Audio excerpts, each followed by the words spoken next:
그러면 지금부터 배운 내용을 바탕으로 문제를 해결해 보도록 합시다. 첫 번째 예제는 등차 수열의 일반항 AN을 구하기입니다. 그냥 개념에 대한 부분을 살짝 적용시키는 가장 기초적인 연습을 한다라고 생각하시면 돼요. 자, 첫째 항이 7이고 공차가 마이너스 2다 라고 했어요. 우리한테 묻는 거죠. 너 일반항 이거 구할 줄 아니? 이거 묻는 겁니다. 그래서 얘는 그냥 말 그대로 써보죠. 일반항은 첫째 항이다 그랬으니까 7 더하기 n-1에다가 곱하기 공차 마이너스 2 이렇게 되겠죠. 자, 그러면 이 아이를 분배해서 마이너스 2n이 됐고 플러스 2가 만나서 9 이렇게 되겠다, 그죠? 자, 이거는 말 그대로 공식 자체에다가 그냥 그대로 대입한 겁니다. 근데 이거를 조금 다른 시야로 봐주려고 해요. 자, 어떤 시야가 하나 더 있냐면 공차가 현재 마이너스 2다 라고 하는 것은 저 아이가 n의 개수다 라고 이야기했었죠. 자, 그러면 an은 마이너스 2n에다가 뒤에 누군지 모르는 상수항을 찾으려고 하는 거란 말이죠. 그러면 첫 번째 항이 누구니까? 7이니까 첫째 항이 7이라고? 그래서 대입해 보는 거예요. 얘가 7이 되게끔 맞추려고 하는 거겠죠. 그러면 네모 박스는 뭐다? 네, 9가 될 수밖에 없겠죠. 자, 이쪽을 선택해도 좋고 이쪽을 선택해도 좋습니다. 첫째 항과 공차가 주어진 경우라면 이쪽이 편할 수도 있겠죠. 하지만 공차가 주어지고 10번째 항 같은 게 주어진 경우에는 대입해서 처리하는 게 조금 더 편할 것이라고 생각합니다. 두 번째는 마이너스 1과 3, 7, 11 이렇게 가고 있는 등차 수열의 일반항을 찾아라 이야기죠. 그냥 이렇게 주는 거랑 별 차이가 없었을 텐데, 그죠? 자, 이번에는 좀 다르게 생각을 해보죠. 두 번째 아이로 풀려고 하니까 만약에 두 번째 항이 3이다 라고 이렇게 주고 공차는 누구인지 보이십니까? 예, 계속 다음 항으로 넘어갈 때 4씩 더하고 있는 게 보이죠? 그래서 얘가 4 이렇게 되겠네.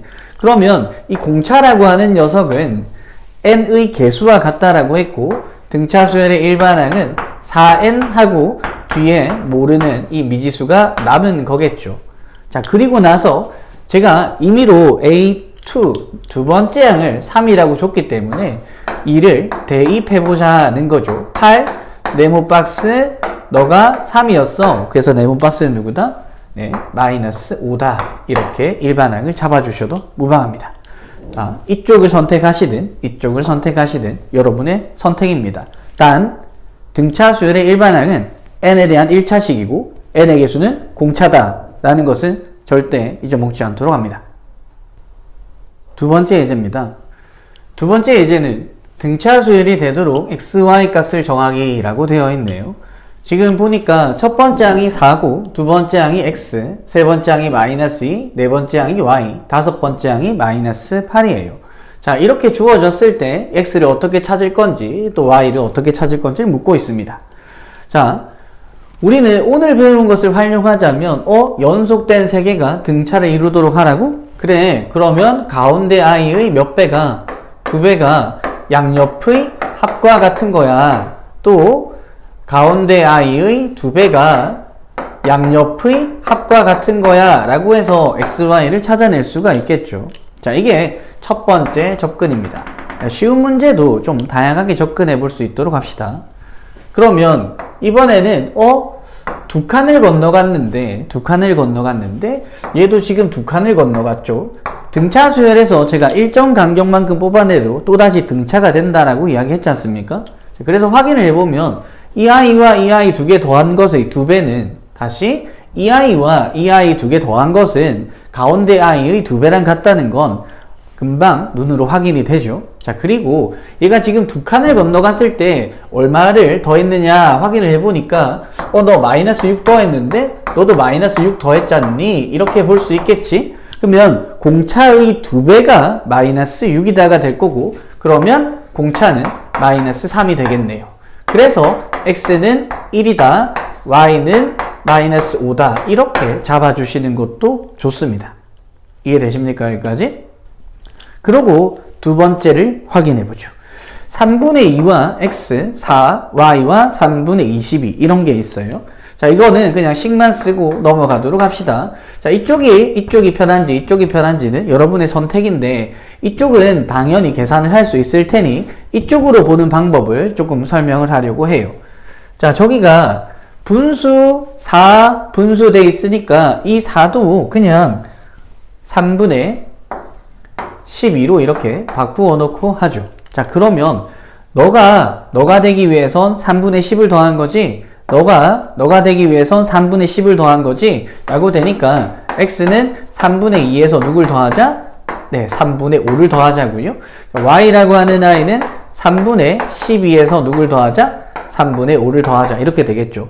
반대로 본다면 여기서 3분의 5를 빼면 될 거고 여기서 3분의 5를 빼면 될 겁니다. 조금 다양한 넓은 시야를 가지길 바랍니다. 그럼 지금부터 문제를 풀어보도록 하겠습니다. 첫 번째 문제는 등차 수열의 일반항을 찾는 문제입니다. 자, AN이 등차 수열이라고 하는 부분은 전제 조건으로 주어져 있었지만 제가 적는다고 그 부분을 생략했으니 다시 한번 확인을 하시면 될 거고, 등차 수열의 일반항을 찾아라. 항이 두 개가 주어지게 되면 등차 수열의 일반항을 찾을 수가 있었죠. 연립방정식을 풀면 된다라고 이야기했으니까. 그래서 우선은 연립방정식으로 한번 보고 그 다음에 그걸 어떻게 간단히 표현할 수 있는지를 체크해 보도록 하죠. 자, 다섯 번째 항이다 라고 하는 것은 첫 번째 항에다가 공차를 4번 더한 것과 같은 거죠. 자, 그 다음에 여덟 번째 항은 첫 번째 항에다가 7번 더한 거랑 같을 거고 너가 25 이렇게 됐을 거예요. 자, 그러면 우리가 이쪽이 좀 더 크니까 여덟 번째 항에서 다섯 번째 항을 뺀 식 자체가 누가 되는 거죠? 네, 3D가 되는 거고 여기서 얘를 빼게 되면 누가 되겠습니까? 네, 9가 되겠죠. 자, 그래서 공차가 누구다? 3이다 라고 나오게 되겠다. 그쵸? 자, 그럼 공차가 3이었기 때문에 하나 더 나타나기를 A1이 누구다? 여기가 3이니까 12가 되고 A1은 4가 되겠죠. 그죠? 자, 그랬을 때 일반항을 마지막으로 완성을 시켜주면 첫째 항 더하기 n-1d 이렇게 해서 정리를 해주는 게 맞겠죠. 자, 그런데 등차 수열에서 이렇게 이제 써내려가기가 생각보다 수식으로 귀찮고 힘들어요. 자, 그래서 우리는 생각을 가지는 건 등차 수열은 차이가 일정한 수열이었기 때문에 등차 수열에서 빼기가 주어지면 공차에 대한 정보가 나올 수밖에 없어요. 그래서 보자마자 다섯 번째 항, 여덟 번째 항, 시야를 두 가지로 만들어 드릴게요. 다섯 번째 항과 여덟 번째 항 이렇게 되어 있을 때 너 몇 칸 차이 나는 거니? 이렇게 되겠죠. 또 3칸 차이 나는 건데요, 선생님. 네. 그리고 16과 25는 얼마 차이가 나는 겁니까? 네, 9가 차이가 나는 거겠죠. 자, 그래서 D가 3이다 라고 쓰셔도 좋고, 아니면 제가 이쪽부터 빨간색으로 쓴 이 부분 있죠. 그래서 이거를 똑같은 내용이에요. 여덟 번째 항이 다섯 번째 항과의 차이가 25-16인데 너가 3D이기 때문에 너가 9고 D는 현재 3이다. 여기까지 이렇게 확인을 하시든 이렇게 확인을 하시든 똑같은 내용입니다. 자, 그러고 이거를 확인하고 나면은 공차가 3인 걸 확인했을 때 n에 대한 1차식에서 공차는 n의 개수를 가르치고 있다라고 했죠. 그리고 뒤에 있는 녀석을 이렇게 비워 놓았어요. 자, 그랬을 때 첫째 항을 알아야만 꼭 저 빈칸을 채울 수 있는 건 아니거든요. 그러니까 다섯 번째 항이 16이기 때문에 여기다가 5를 대입했을 때 16이 나와야 한다는 거잖아요. 그래서 여기는 누구? 네, 1 이렇게 하고 일반항을 마무리할 수 있겠죠. 두 번째 문제는 네 번째 항과 여덟 번째 항을 더한 게 24고 15번째 항과 19번째 항을 더한 게 68이래요. 그때의 일반항을 찾아라 라는 게 나왔어요. 그러면 얘도 A1 더하기 3D, A1 더하기 7D, A1 더하기 14D, A1 더하기 18D 해서 연립방정식을 풀면 첫째 항과 공차를 찾을 수가 있겠죠. 자, 그런데 오늘 배웠던 거를 조금 적용시키자면 네 번째 항과 여덟 번째 항, 즉 가운데 여섯 번째 항이 있다는 건 보이시죠?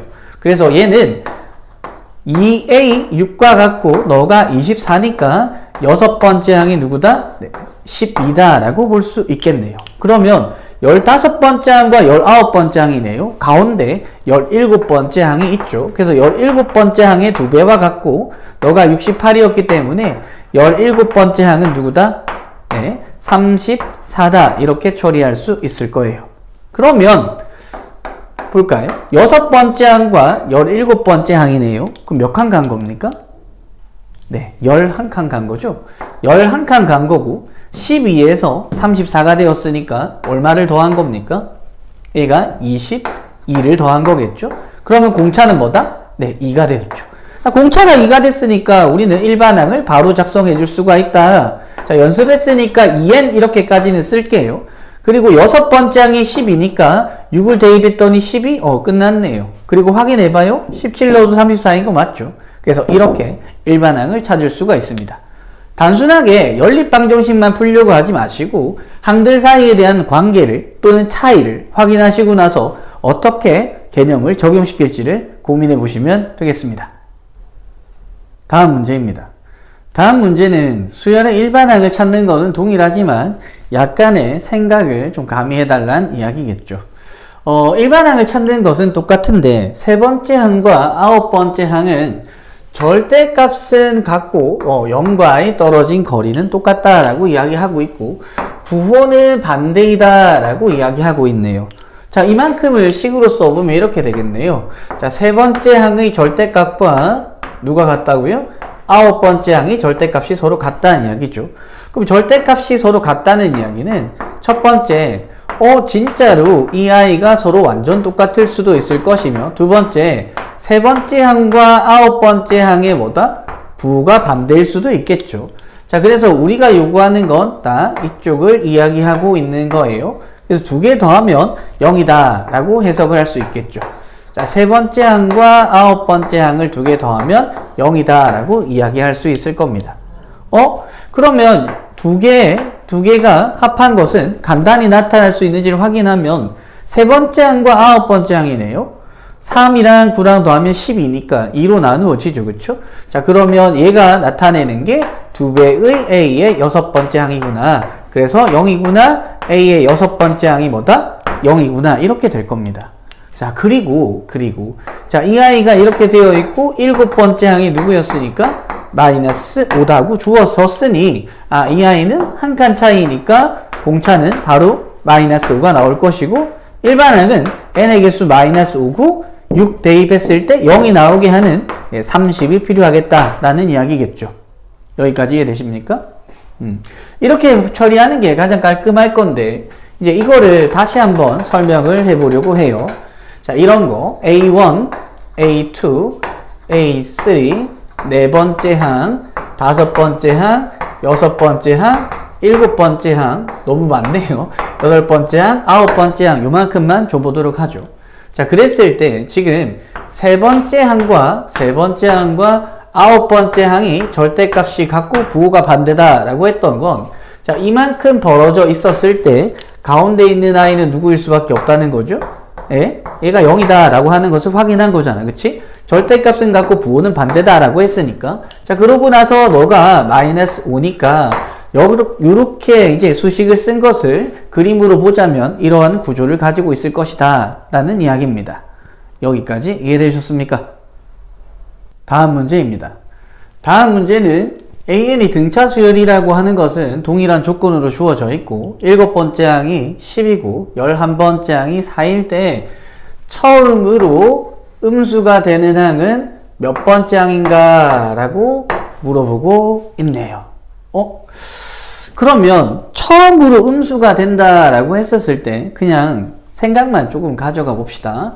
예를 들어 첫째 항, 두 번째 항 쭉 가다가 뭐 K번째 항, K 플러스 한 번째 항 쭉 가다가 뭐 N번째 항 이렇게 계속 가고 있었겠죠. 그쵸? 자, 이렇게 보더니 너가 양수고 너가 만약에 양수였고 여기를 기준으로 이제 음수가 바뀐다라고 이야기를 하고 있습니다.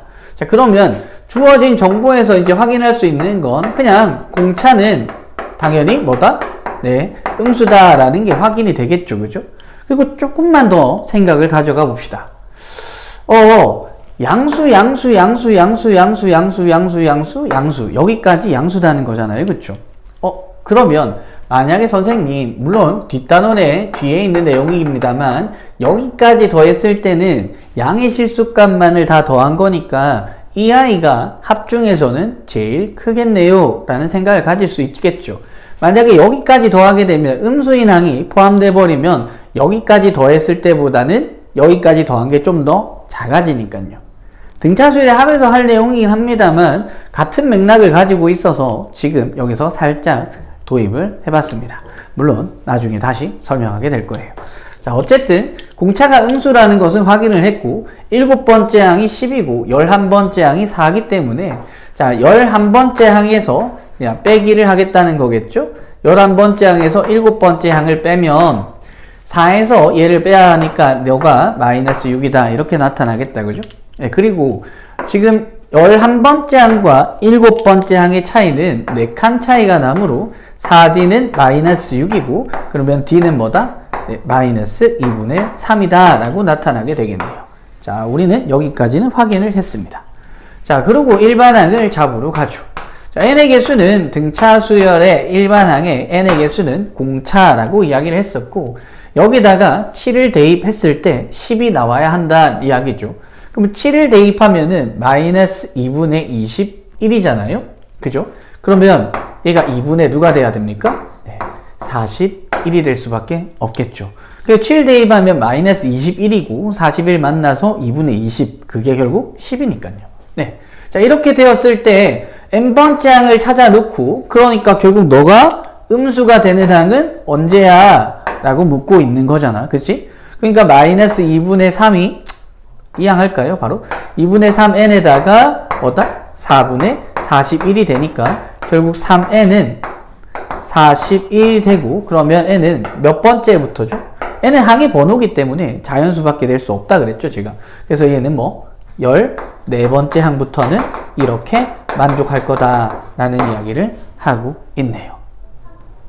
다음 문제입니다. 다음 문제는 마이너스 6과 30 사이에 50개의 수를 이렇게 적어 놓았고 이 순서대로 등차 수열을 이룬다 라고 되어 있죠. 총 50개의 수를 넣었고 그럼 총 52개의 숫자가 있는 것이고 그 아이가 등차 수열을 이룬다 라고 되어 있는 거겠지. 자, 등차 수열은 차이가 같은 수열이다 라고 하는 것은 절대 잊어먹으면 안 되고 자 여기서 A1으로 갈 때는 공차를 한 번 더 했을 거고 A2로 갈 때는 2번 더 했을 거고 A3로 갈 때는 3번 더 했겠고 50으로 갈 때는 50번 더 했겠고 너로 갈 때는 51번 더 했겠다는 게 보였다. 그죠? 그래서 마이너스 6에서 51번 공차를 더한 것이 뭐다? 네, 30이다 라고 되어 있는 거예요. 그러면 51은 36D가 되겠죠. 네. 무슨 소리를 하고 있나요?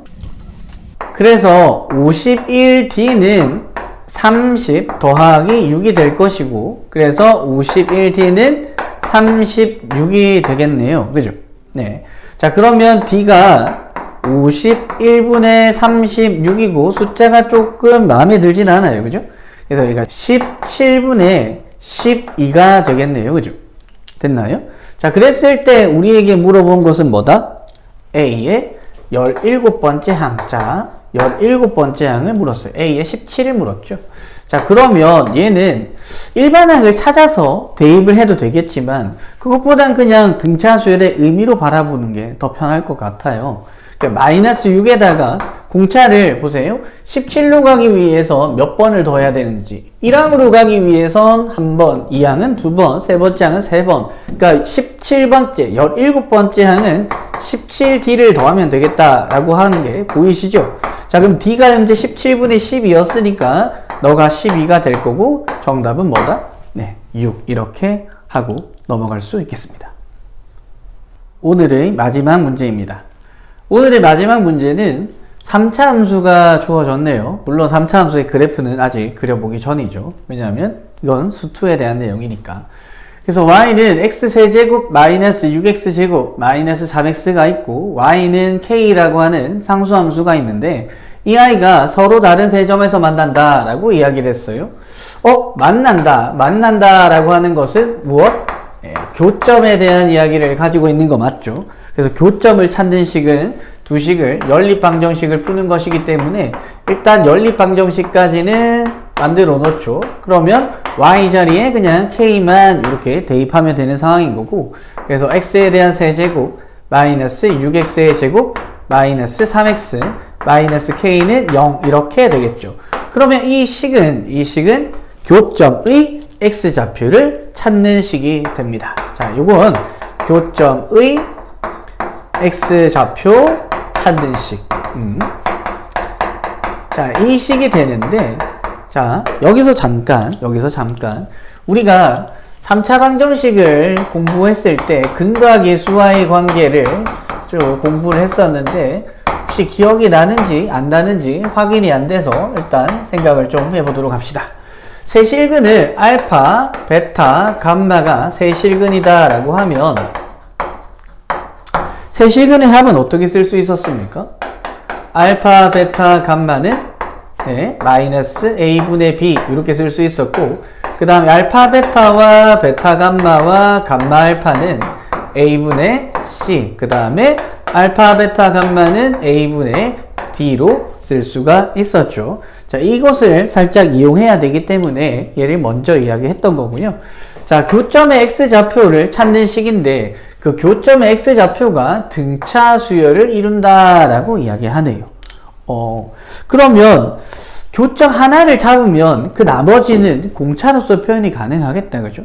자, 예를 들어서 하나를 알파라고 잡으면 다른 하나는 순서대로 등차니까 이렇게 알파 더하기 2d 이렇게 잡을 수도 있겠죠. 그러니까 여기서 d 더하면 되고 한 번 더 더하면 되니까 이런 식으로도 접근이 가능하고요. 그리고 하나 더, 우리가 이렇게 연속된 세 개인 거잖아요, 그렇죠? 그러면 가운데를 알파로 잡고, 그럼 여기는 알파에서 d를 빼고 여기서는 알파에서 d를 더하고 이렇게 잡아도 상관없겠죠, 그죠? 그리고 마지막으로 한 번만 더, 뭐 당연한 이야기지만 하나만 더 봅시다. 예를 들어서 알파 마이너스 3d를 주고요, 얘를 알파를 주고 알파 플러스 3d를 줘도 상관없어요. 꼭 차이를 d로 줄 이유는 없어요. 왜냐하면 얘도 어차피 공차가 3d인 등차 수열이잖아요. 공차가 d든 공차가 2d든 공차가 100d든 그거야 임의대로 잡기 나름이니까, 그러니까 여기서 구한 d나 여기서 구한 d는 다른 d가 나오겠죠, 당연히. 자, 그러니까 이렇게 주든 상관이 없어요. 굳이 제가 이 이야기를 왜 하냐면, 만약에 4개의 숫자가 등차를 이룬다라고 해볼까요? 자, 꼭 공차를 a 잡고 a 더하기 d 잡고 a 더하기 2d, a 더하기 3d 이렇게 줘도 되겠지만, 우리 만약에 이 아이를 다 더하는 상황이 왔을 때는 보다 편한 게 좋지 않습니까? 그래서 a-3d 이렇게 a-t, a 플러스 t, a 플러스 3d처럼 공차를 2D로 작성을 해주면 이걸 다 더했을 때 D가 다 소거되다 보니까 적당히 잘 배열을 해달라는 이야기겠죠. 그러니까 이런 건 하나 정도는 생각을 해놓고 가시고, 그래서 여기서는 당연히 저는 세 개를 다 더해서 등차 수열의 합을 생각해야 하기 때문에 이 아이를 선택하도록 할게요. 자, 그러면 나머지는 이제는 지우도록 하겠습니다. 요것만 지우면 되겠다, 그죠? 예. 자, 그러면 이것과 이것을 다 더한 건 이미 알고 있어요. 누구로서? 여기가 6이라는 걸 알고 있네요. 이 아이는 교점의 x좌표이니까. 그래서 다 더했더니 3알파가 되었고요.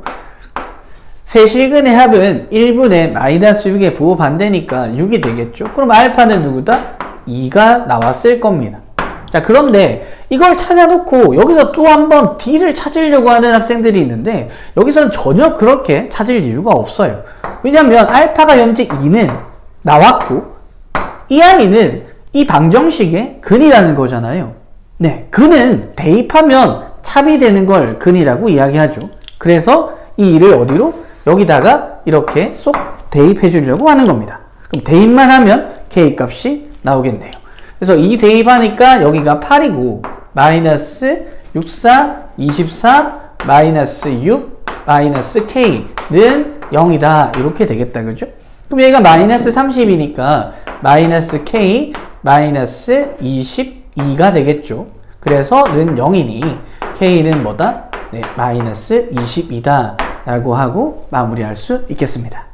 자, 이로써 등차 수열의 합을 제외한 나머지에 대한 개념 설명은 모두 끝이 났고, 가장 중요했던 건 등차 수열의 일반항에 대한 특징, 그리고 등차 중항을 적용시키는 방법, 이런 것들에 대해서 공부를 했으니 꼭 복습을 하시고, 그리고 제가 풀어본 문제들도 여러분도 한번 직접 풀어보시고, 그리고 오늘 수업한 내용들을 문제는 대부분이 조금 난이도가 그렇게 높지 않은 문제들이기 때문에 다양한 문제를 풀면서 자기 걸로 꼭 만들길 바랍니다. 자, 오늘 하루도 수고하셨습니다.